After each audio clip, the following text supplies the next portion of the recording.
പിതാവിനും പുത്രനും പരിശുദ്ധാത്മാവിനും സ്തുതി, ആദിയിലെ പോലെ ഇപ്പോഴും എപ്പോഴും എന്നേക്കും ആമീൻ. മാരാനാത്ത യൂട്യൂബ് ചാനലിലൂടെ ദൈവവചനം ശ്രവിക്കുന്ന എല്ലാ പ്രിയപ്പെട്ടവർക്കും ക്രിസ്തുയേശുവിൻ്റെ നാമത്തിൽ സ്നേഹവന്ദനം അറിയിക്കുന്നു. പരിശുദ്ധമായ നോമ്പിലൂടെ നമ്മൾ കടന്നു പോകുമ്പോൾ വിശ്വാസവീരന്മാരെക്കുറിച്ചും വിശ്വാസത്തിൻ്റെ ശക്തമായ പോരാളികളായി തീർന്ന വ്യക്തിത്വങ്ങളെക്കുറിച്ചെല്ലാം നമ്മൾ ധ്യാനിച്ചു പോരുകയാണ്. ഈ നോമ്പ് വെറും ഭക്ഷണത്തെ മാത്രം വെടിഞ്ഞിട്ടുള്ളതോ അല്ലെങ്കിൽ ഒരു പാരമ്പര്യം എന്നുള്ളതിലേക്ക് കരുതി പോരുന്നതോ അല്ല.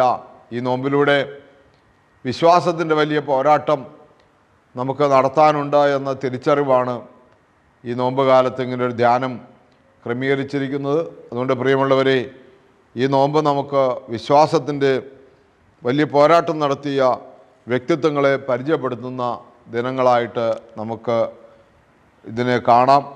ഓരോ വ്യക്തികളെയും ബൈബിളിൽ നിന്ന് നമ്മൾ എടുത്ത് പരിശോധിക്കുമ്പോൾ എൻ്റെയും നിങ്ങളുടെയും വിശ്വാസം എവിടെ നിൽക്കുന്നു എന്ന് പരിശോധിക്കേണ്ട ആവശ്യവും കൂടിയുണ്ട്.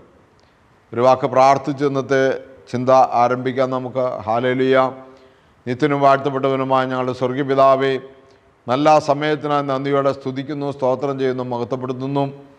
തിരുരക്തത്താൽ ഞങ്ങളെ കഴുകണമേ, വിശുദ്ധീകരിക്കണമേ, നന്മകളാലും ഐശ്വര്യങ്ങളാലും അനുഗ്രഹങ്ങളാലും നിറയ്ക്കണമേ, വിശ്വാസം വർദ്ധിപ്പിക്കണമേ എന്ന് പ്രാർത്ഥിക്കുന്നു.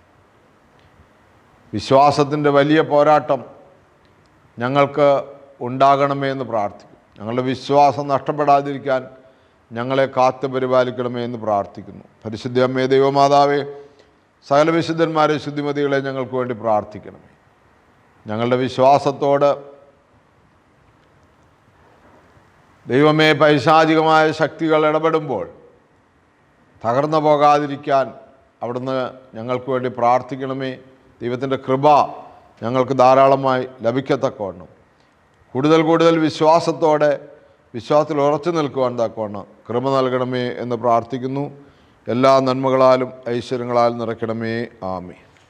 എബ്രായർ ലേഖനം 11-ാം അധ്യായത്തിൻ്റെ 34-ാമത്തെ വാക്യം നമ്മൾ വായിക്കുമ്പോൾ, 33 കഴിഞ്ഞ ദിവസം വായിച്ചത്.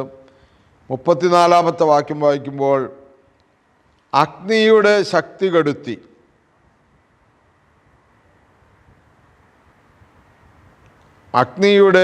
കെടുത്തി വാളിൻ്റെ വായ്ത്തലയിൽ നിന്ന് രക്ഷപ്പെട്ടു, ബലഹീനതയിൽ ശക്തിയാർജിച്ചു, യുദ്ധത്തിൽ ശക്തന്മാരായി വിദേശ സേനകളെ കീഴ്പ്പെടുത്തി. അഗ്നിയുടെ ശക്തി കെടുത്തി. ആ ഭാഗം നമുക്കൊന്ന് ധ്യാനിച്ച് കടന്നു പോകാം. ദാനിയേൽ പ്രവചനം 3-ാം അധ്യായം 1 മുതൽ തിരുവചനങ്ങൾ.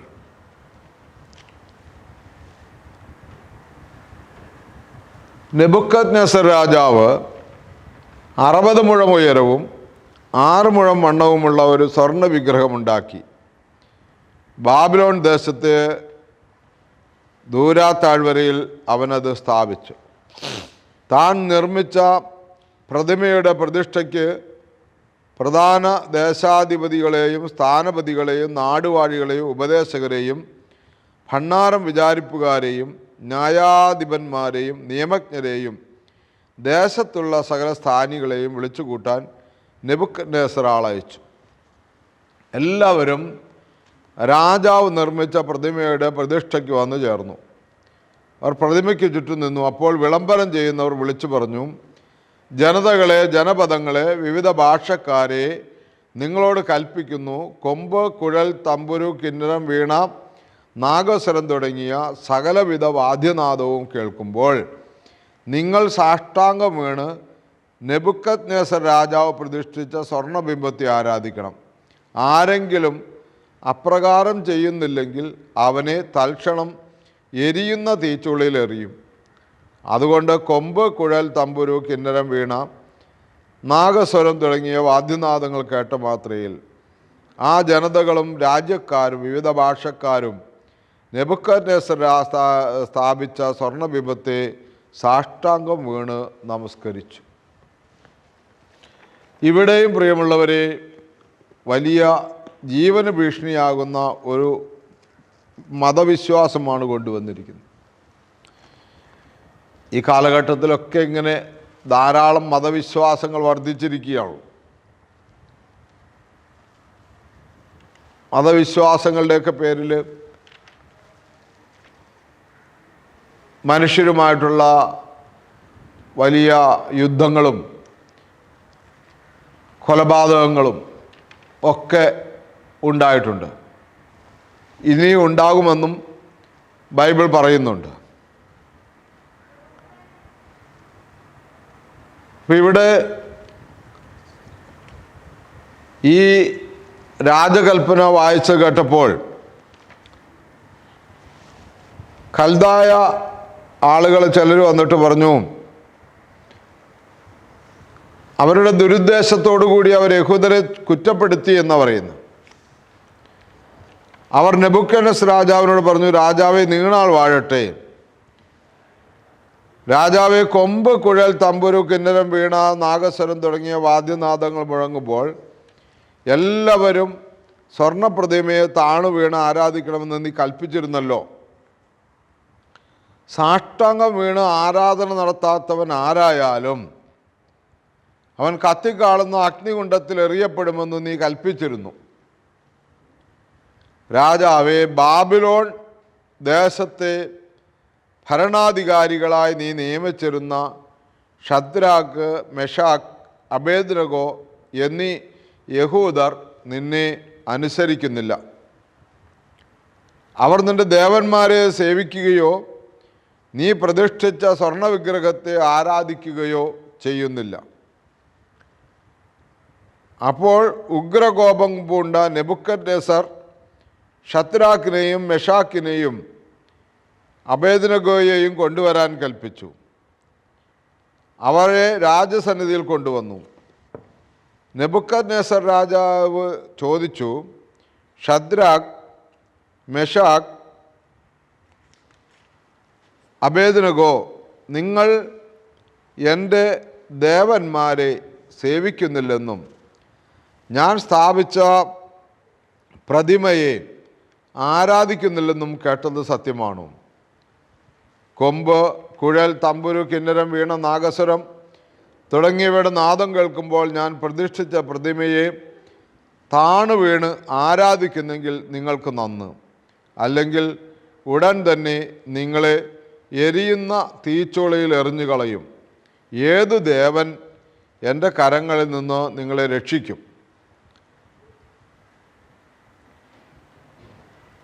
ഇവിടെ നമ്മൾ കാണുന്നത് നെബൂഖദ്നേസർ രാജാവ് ഷദ്രാക്ക്, മെഷാക്ക്, അബേദ്നഗോ എന്ന് പറയുന്ന ഈ 3 പേരോട് ചോദിക്കുന്നത്, എൻ്റെ കയ്യിൽ നിന്ന് ഏത് ദേവനാണ് നിങ്ങളെ രക്ഷിക്കുന്നത്? ഇതൊരു വല്ലാത്ത ചോദ്യമാണ്. വല്ലാത്ത ചോദ്യം എന്ന് പറഞ്ഞാൽ വേറെ ആർക്കും അതിന് കഴിയില്ല എന്ന ഒരു ധൈര്യത്തിൻ്റെ ചോദ്യമാണ്. ചോദ്യം കേൾക്കുന്നവന് പേടി വരുന്നതും ചോദിക്കുന്നവന് ഉറപ്പുള്ളതുമാണ്. അപ്പോൾ ഇവിടെ വിശ്വാസം എന്ന് പറയുന്നത്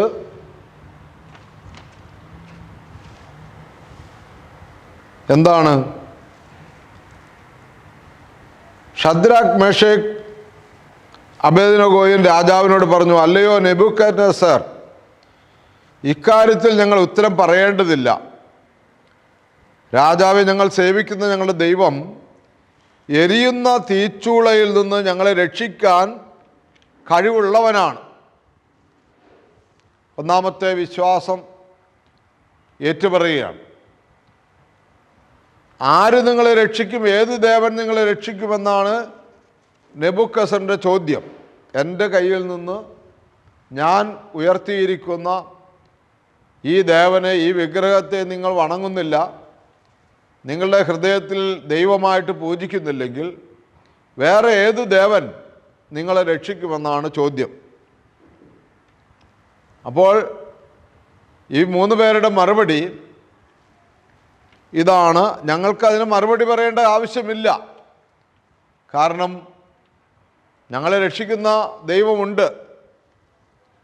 എന്നാൽ ഇവർ പറയുകയാണ്, രാജാവെ, ഞങ്ങൾ സേവിക്കുന്ന ഞങ്ങളുടെ ദൈവം എരിയുന്ന തീച്ചൂളയിൽ നിന്ന് ഞങ്ങളെ രക്ഷിക്കാൻ കഴിവുള്ളവനാണ്. അവിടുന്ന് ഞങ്ങളെ നിൻ്റെ കയ്യിൽ നിന്ന് മോചിപ്പിക്കും. ഇത് ധൈര്യമാണ്, ഇത് വിശ്വാസമാണ്. ഇക്കാര്യം നീ അറിഞ്ഞുകൊള്ളുക. അവിടുന്ന് ഞങ്ങളെ, അടുത്ത വാക്യമാണ് ശ്രദ്ധിക്കേണ്ടത്, അവിടുന്ന് ഞങ്ങളെ മോചിപ്പിച്ചില്ലെങ്കിൽ പോലും ഞങ്ങൾ നിന്റെ ദേവന്മാരെയോ നീ നിർമ്മിച്ച സ്വർണബിംബത്തെയോ ആരാധിക്കുകയില്ല.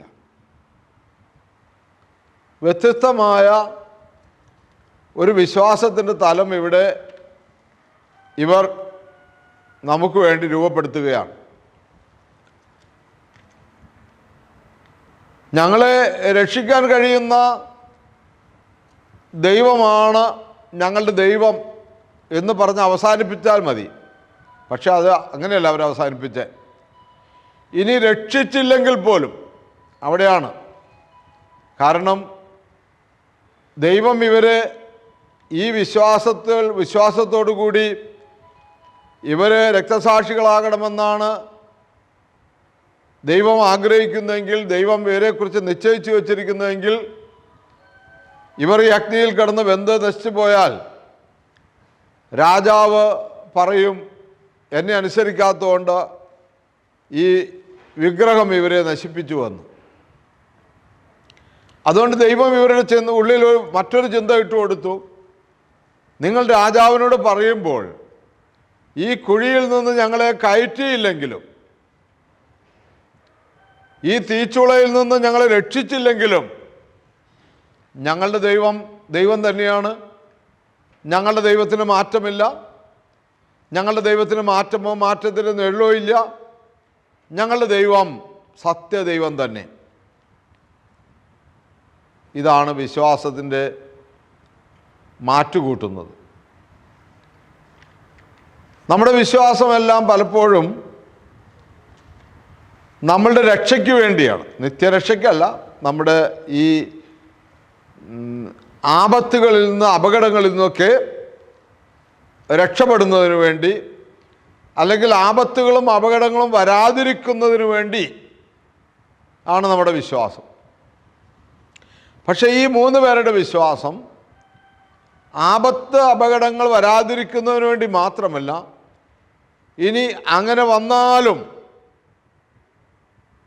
ഞങ്ങളുടെ ദൈവത്തിനും ഞങ്ങൾ വിശ്വസിക്കുന്ന ആ വിശ്വാസത്തിനും ഒരു മാറ്റവും വരികയില്ല എന്നാണ് അവർ പറയുന്നത്. അപ്പോൾ എന്താണ് സംഭവിച്ചത്? ശദ്രാക്കിനും മേശാക്കിനും അബേദ്നെഗോയ്ക്കും നേരെ കോപം കൊണ്ട് നിറഞ്ഞ നെബൂഖദ്നേസറിൻ്റെ മുഖഭാവം മാറി. എന്തായാലും അതൊരു വലിയ ധിക്കാരപരമായ മറുപടിയല്ലേ. യഹൂദ നാട്ടിൽ നിന്ന് വന്ന ചെറുപ്പക്കാർ, കുട്ടികളുണ്ടെങ്കിൽ അവരെ രാജ്യത്തിൻ്റെ സേവനത്തിന് വേണ്ടി ഉപയോഗിക്കണമെന്ന് പറഞ്ഞ് മാറ്റി നിർത്തുകയും അവർക്ക് വേണ്ട പരിചരണങ്ങളൊക്കെ നൽകി അവരുടെ വിശ്വാസവും അതിൻ്റെ പ്രവർത്തനങ്ങളും അതുവഴി ആ രാജ്യത്തിൻ്റെ ഐശ്വര്യമൊക്കെ കണ്ട് അവരെ ഉന്നത സ്ഥാനങ്ങളിലൊക്കെ എത്തിച്ചു. എങ്കിലും അവസാനത്തെ വാക്കും അവസാനത്തെ ബഹുമാനവും രാജാവിനുള്ളതാണല്ലോ. അതുകൊണ്ട് രാജാവിൻ്റെ കോപം വർദ്ധിച്ചു. പ്രിയമുള്ളവരെ, നമ്മൾ മനസ്സിലാക്കേണ്ട ചില കാര്യങ്ങൾ നമ്മുടെ ജീവിതത്തിൽ നമ്മൾ പകർത്തേണ്ടത്, ചില അധികാര സ്ഥാനത്ത് വരുമ്പോൾ, നമുക്കൊക്കെ അധികാരം കിട്ടുമ്പോൾ നമ്മുടെ മനസ്സിൽ നമ്മൾ സ്വയം അറിയാതെ ദൈവമായി മാറും, ആജ്ഞാപിക്കുന്നവരായി മാറും. നിന്നെ രക്ഷിക്കാനും നിന്നെ നശിപ്പിക്കാനുമൊക്കെ എനിക്ക് സാധിക്കുമെന്ന ധാരണയുള്ളവരായി മാറും. അത് തെറ്റാണ്. നമ്മൾ ദൈവ സ്വഭാവമുള്ളവരായി മാറേണ്ടതാണ്. പക്ഷെ അഹങ്കാരം ദൈവ സ്വഭാവമല്ലല്ലോ, എളിമയാണ് ദൈവ സ്വഭാവം. എളിമയാണ് ദൈവ സ്വഭാവം, അഹങ്കാരം ദൈവ സ്വഭാവമല്ല. ഇവിടെ ഈ 3 പേർക്ക് അവർ ദൈവം സംരക്ഷിക്കുമെന്നുള്ളതിൻ്റെ ഉറപ്പ് അവരുടെ ഉള്ളിലുണ്ടെങ്കിലും അവർ എളിമപ്പെടുകയാണ്. അവരുടെ മറുപടികളെല്ലാം ഭയത്തിൽ നിന്നല്ല, നല്ല ധീരതയോടെയാണ്. പക്ഷേ അവർ വളരെ വിനയമുള്ളവരാണ്. അതുകൊണ്ട് അവർ ചൂള പതിവിൽ 7 മടങ്ങ് കൂട്ടിയെന്നാണ് പറയുന്നത്, ജ്വലിപ്പിച്ചു.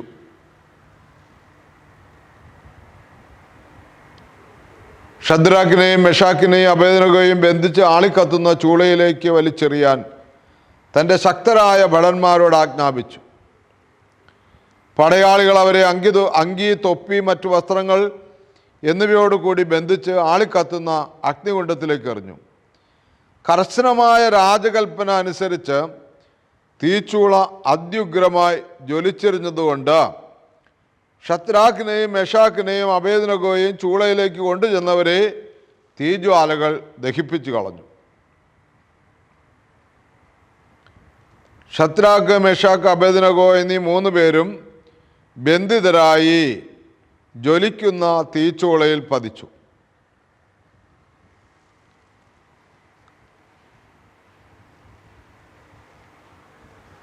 എല്ലാം തീർന്നു എന്ന് വിചാരിക്കുകയാണ്. കാരണം എന്താണ്?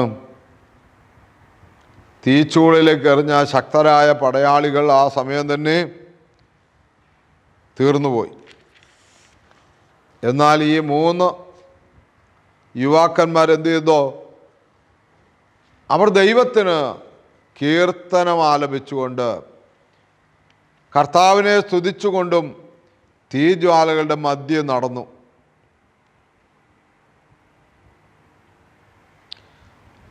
അസറിയ എഴുന്നേറ്റ് നിന്ന് പ്രാർത്ഥിച്ചു. അഗ്നിയുടെ മധ്യത്തിൽ അവൻ്റെ അധരങ്ങൾ കർത്താവിനെ പുകഴ്ത്തി. പ്രിയമുള്ളവരെ, ആ ഭാഗം മുഴുവൻ വായിച്ചാൽ സമയത്തിന് വേണ്ടി വരും. നിങ്ങൾ വായിച്ച് മനസ്സിലാക്കുക. കർത്താവേ, ഞങ്ങളുടെ പിതാക്കന്മാരുടെ ദൈവമേ, അവിടുന്ന് വാഴ്ത്തപ്പെട്ടവനാണ്, അവിടുന്ന് സ്തുത്യർഹനാണ്. അങ്ങയുടെ നാമം എന്നേക്കും മഹത്വപ്പെടട്ടെ. ഞങ്ങളോട് ചെയ്തിട്ടുള്ള എല്ലാ കാര്യങ്ങളിലും അങ്ങ് നീതിമാനാണ്. അങ്ങയുടെ പ്രവൃത്തികൾ സത്യസന്ധവും മാർഗങ്ങൾ നീതിനിഷ്ഠവുമാണ്. അങ്ങയുടെ ന്യായവിധികൾ സത്യം തന്നെ. ഇങ്ങനെ ഇവർ ദൈവത്തിൻ്റെ മാറ്റമില്ലാത്ത ഇടപെടലുകൾ പറഞ്ഞ് ദൈവത്തെ സ്തുതിക്കുകയാണ്. നമ്മൾ യാക്കോബ് ശ്ലീഹായുടെ പുസ്തകത്തിൽ വായിച്ചു 1:17. കഴിഞ്ഞ ദിവസം നമ്മൾ വായിച്ചാണ്. മാറ്റമില്ലാത്തവനോ മാറ്റത്തിൻ്റെ നിഴലോ ഇല്ലാത്തവനാണ്. മലാക്കി പുസ്തകം 3:6 നമ്മൾ വായിച്ചു. യഹോവയായ ദൈവം മാറ്റമില്ലാത്തവനാണ്. ഇങ്ങനെ ഇവർ വലിയ ശക്തിയോടെ ദൈവത്തെ മഹത്വപ്പെടുത്തുകയാണ്. ഇവർ പറയുന്നൊരു പ്രധാനപ്പെട്ടൊരു കാര്യമുണ്ട്. 13-ാമത്തെ വാക്യം, ആകാശത്തിലെ നക്ഷത്രങ്ങൾ പോലെയും കടൽ തീരത്തെ മണൽ പോലെയും അവരുടെ സന്തതികളെ വർദ്ധിപ്പിക്കുമെന്ന് അങ്ങ് വാഗ്ദാനം ചെയ്തിട്ടുണ്ടല്ലോ. കർത്താവെ, ഞങ്ങൾ മറ്റ് ഏതൊരു ജനതയേക്കാൾ എണ്ണത്തിൽ കുറവായി ഞങ്ങളുടെ പാപങ്ങൾ നിമിത്തം ഞങ്ങൾ ഇപ്പോഴിതാ ലോകത്തിൽ ഏറ്റവും നിന്ദരായിരിക്കുന്നു.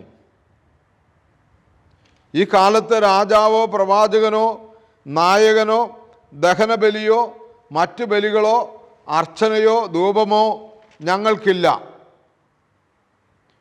അങ്ങേക്ക് ബലിയർപ്പിക്കുന്നതിനോ അങ്ങയുടെ കാരുണ്യം തേടുന്നതിനോ ഒരിടവും ഞങ്ങൾക്കില്ല.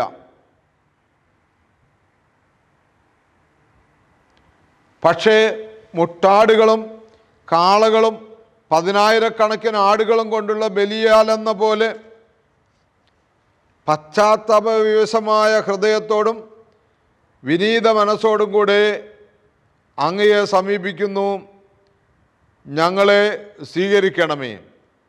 ഇന്ന് അങ്ങയുടെ സന്നിധിയിൽ ഞങ്ങളുടെ ബലി ഇങ്ങനെയാണ്: ഞങ്ങൾ പൂർണ്ണ ഹൃദയത്തോടെ അങ്ങയെ അനുഗമിക്കും. എന്തെന്നാൽ അങ്ങയിൽ ആശ്രയിക്കുന്ന ആരും ലജ്ജിക്കേണ്ടി വരികയില്ല. ഞങ്ങളുടെ പിതാക്കന്മാരുടെ അകൃത്യങ്ങൾ കൊണ്ടും ഞങ്ങളുടെ തെറ്റുകൊണ്ടുമാണ് ഞങ്ങൾക്കിന്ന് അങ്ങയെ ആരാധിക്കുവാൻ സാധ്യതയില്ലാതെ വന്നിരിക്കുന്നത്. ഞങ്ങൾ രാജ്യത്ത് അന്യദേവന്മാരെ സേവിക്കുന്നിടത്ത് അന്യരും പരദേശികളുമായി വന്നിരിക്കുന്നതിൻ്റെ കാരണം ഇതാണ്. എന്നാൽ ഇന്ന് ഞങ്ങളുടെ ഈ യാഗത്തെ അവിടുന്ന് സ്വീകരിക്കണം. ഞങ്ങൾക്ക് ബലികളോ അർച്ചനയോ ധൂപമോ ഒന്നുമില്ല.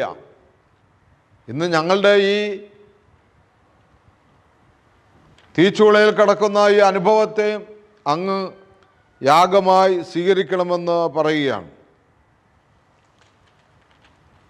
പ്രിയമുള്ളവരെ, ദൈവം അത്ഭുതകരമായി ഞങ്ങളെ രക്ഷപ്പെടുത്തും എന്ന് ഉറച്ചു വിശ്വസിക്കുമ്പോൾ തന്നെ ഇങ്ങനെയുള്ള പരീക്ഷണങ്ങളും ഇങ്ങനെയുള്ള പ്രലോഭനങ്ങളും പ്രതിസന്ധികളൊക്കെ വരുന്നത് ഞങ്ങളിലുള്ള പാപം കൊണ്ടാണെന്നും കൂടി അവർ തിരിച്ചറിയുകയാണ്. ഞങ്ങളിലുള്ള പാപം കൂടി ഇതിന് കാരണമാണ്. ഞങ്ങളുടെ പാപം ഇതിന് കാരണമാക്കുന്നു എന്ന് യാക്കോബ് ശ്ലീഹായുടെ ലേഖനം നമ്മൾ വായിക്കുമ്പോൾ യാക്കോബ് ശ്ലീഹ പറയുന്നു, ദൈവം ആരെയും തിന്മയാൽ പരീക്ഷിക്കുന്നില്ല. ആരെങ്കിലും പരീക്ഷിക്കപ്പെടുമ്പോൾ ദൈവത്താൽ പരീക്ഷിക്കപ്പെടുന്നു എന്ന് പറയാതിരിക്കട്ടെ. യാക്കോബ് ശ്ലീഹയുടെ ലേഖനം 1-ാം അധ്യായം 13-ാമത്തെ വാക്യം. ഓരോരുത്തരും പരീക്ഷിക്കപ്പെടുന്നത് സ്വന്തം ദുർമോഹങ്ങളാൽ വശീകരിക്കപ്പെട്ട കുടിക്കലാകുമ്പോഴാണ്.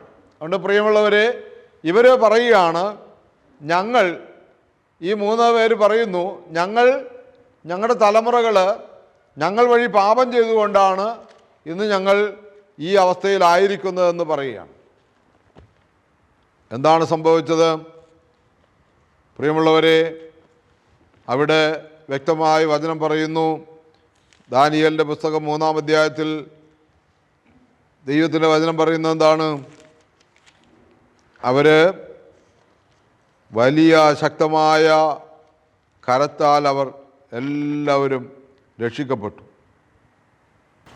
അവസാന ഭാഗത്തേക്ക് വരുമ്പോൾ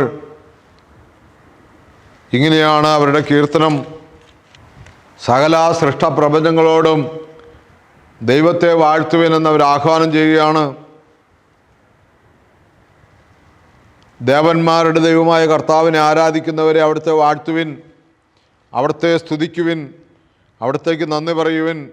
അവിടുത്തെ കാരുണ്യം എന്നേക്കും നിലനിൽക്കുന്നു. പ്രിയമുള്ളവരെ, സങ്കീർത്തന പുസ്തകത്തിൽ നമ്മളിങ്ങനെ വായിക്കുന്നുണ്ട്. 95-ാമത്തെ സങ്കീർത്തനം. അവിടെ നമ്മൾ വായിക്കുന്നത് ദേവന്മാരുടെ ദേവനെ ആരാധിക്കാനാണ്. ഹല്ലേലൂയാം, ദൈവമേ നന്ദി. 95-ാം സങ്കീർത്തനം 3-ാമത്തെ വാക്യം.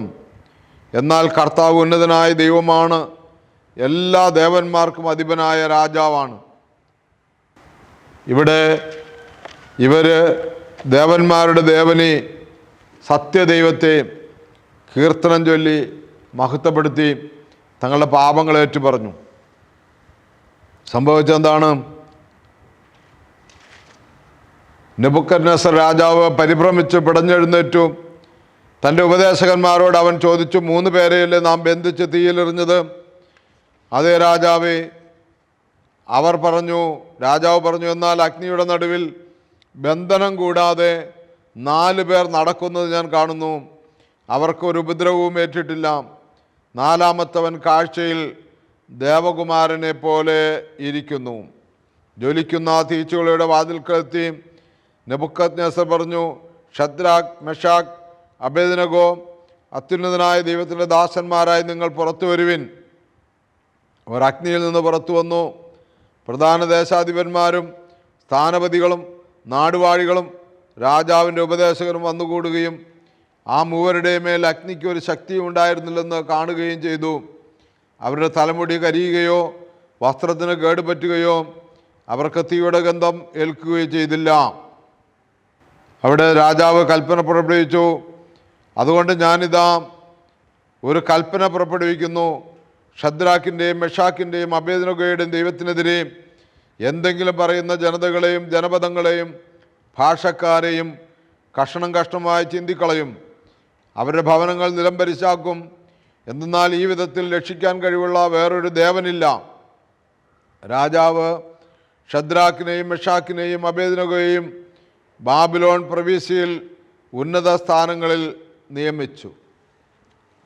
വിശ്വാസം മൂലം അവർക്ക് ലഭിച്ച വലിയ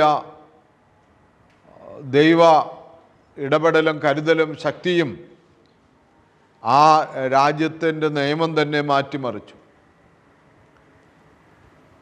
ആദ്യം വലിയ അഹംഭാവത്തോടെയാണ് രാജാവ് സംസാരിച്ചതെങ്കിലും ഈ 3 പേരുടെ വിശ്വാസവും അഗ്നിയിലൂടെ കടന്നാൽ നിനക്ക് പൊള്ളലേൽക്കുകയില്ല എന്ന ദൈവത്തിൻ്റെ വചനവും കർത്താവ് ദേവകുമാരനെ പോലെ ഇരിക്കുന്നു എന്ന് രാജാവിന് പറയത്തക്കവണ്ണമുള്ള യേശു സാന്നിധ്യവും അവരുടെ വിശ്വാസത്തെ ശക്തിപ്പെടുത്തി. അതുകൊണ്ട് ഇന്ന് എന്നെ കേൾക്കുന്ന ദൈവമക്കളെ, വിശ്വാസത്തെ ശക്തിപ്പെടുത്താൻ നമ്മുടെ കർത്താവ് നമ്മോട് കൂടെയുണ്ടെന്നുള്ള ബോധ്യം നമ്മൾക്ക് ലഭിക്കട്ടെ. ഒരു വാക്ക് പ്രാർത്ഥിച്ച് ഇന്നത്തെ ശുശ്രൂഷ അവസാനിപ്പിക്കും. അഗ്നിയെ കെടുത്തി എബ്രായ ലേഖനം 11:34 വാക്യത്തിൽ നമ്മൾ വായിച്ചതാണ്. വിശ്വാസത്താൽ അവർ അഗ്നിയെ കെടുത്തി കളഞ്ഞു. നമുക്ക് പ്രാർത്ഥിക്കാം. നമ്മുടെ വിശ്വാസം ഏത് വിധമുള്ളത് എന്ന് നമുക്ക് നോക്കാം. അഗ്നിയെ കെടുത്താൻ തക്കവണ്ണമുള്ള വിശ്വാസമാണ്. ഇഗ്നാത്തിയോസ് നൂറോൻ എന്ന് പറയുന്ന ആ മഹാവിശുദ്ധൻ പറഞ്ഞു, അദ്ദേഹത്തെ സിംഹക്കുഴിയിലേക്ക് അന്നത്തെ ഭരണാധികാരി എറിഞ്ഞിട്ട് കൊടുത്തപ്പോൾ ഈ സിംഹം എന്നെ കടിച്ച് പറിച്ച് തിന്ന് എൻ്റെ അസ്ഥിയും മാംസവുമെല്ലാം പൊടിയാകുമ്പോൾ ഗോതമ്പ് തിരികല്ലിൽ പൊടിഞ്ഞ് എൻ്റെ കർത്താവിന് അപ്പമാകുന്നത് പോലെ ഞാൻ ഈ സിംഹങ്ങളുടെ വായിൽ കിടന്ന് പൊടിഞ്ഞ് കർത്താവിന് ബലിയായി തീരുമെന്ന് പറഞ്ഞു. അങ്ങനെ തന്നെ അത് സംഭവിച്ചു. അദ്ദേഹത്തിന് ആ രക്തസാക്ഷിത്വ മരണം ലഭിച്ചു. നമുക്ക് പ്രാർത്ഥിക്കാം. ദാനിയേൽ പറഞ്ഞു, കർത്താവ് നെബൂഖദ്നേസർ രാജാവേ, ഈ വലിയ ചൂളയിൽ നിന്ന്, ഈ വലിയ പ്രതിസന്ധിയിൽ നിന്ന് ഞങ്ങളെ രക്ഷിക്കാൻ കഴിയുന്ന ദൈവമാണ് ഞങ്ങളുടെ ദൈവം. എന്നിരുന്നാലും നീ രക്ഷിച്ചില്ലെങ്കിലും നിൻ്റെ പ്രതിമയെ ഞങ്ങൾ ഒരിക്കലും വണങ്ങില്ല. ഞങ്ങളുടെ ദൈവം നിത്യദൈവം, ഞങ്ങളുടെ ദൈവം സത്യദൈവം, ഞങ്ങളുടെ ദൈവം മാറ്റമില്ലാത്ത ദൈവം, ഞങ്ങളുടെ ദൈവം മാറ്റമോ മാറ്റത്തിൻ്റെ നിഴലോ ഇല്ലാത്ത ദൈവം. ദൈവ തിരുനാമം മാത്രം മഹത്വപ്പെടുമാറാകട്ടെ. ഈ വിശ്വാസം നമ്മൾക്കും നമ്മളുടെ ചുറ്റുപാട് രൂപപ്പെടുവാൻ നമുക്ക് പ്രാർത്ഥനയോടെ ആയിരിക്കാം. എല്ലാ നന്മകളാലും എല്ലാ അനുഗ്രഹങ്ങളാലും ഐശ്വര്യങ്ങളാലും നിറയ്ക്കണമേ. നിത്യം പിതാവും പുത്രനും പരിശുദ്ധാത്മാവുമായ സർവേശ്വര എന്നേക്കും ആമേൻ.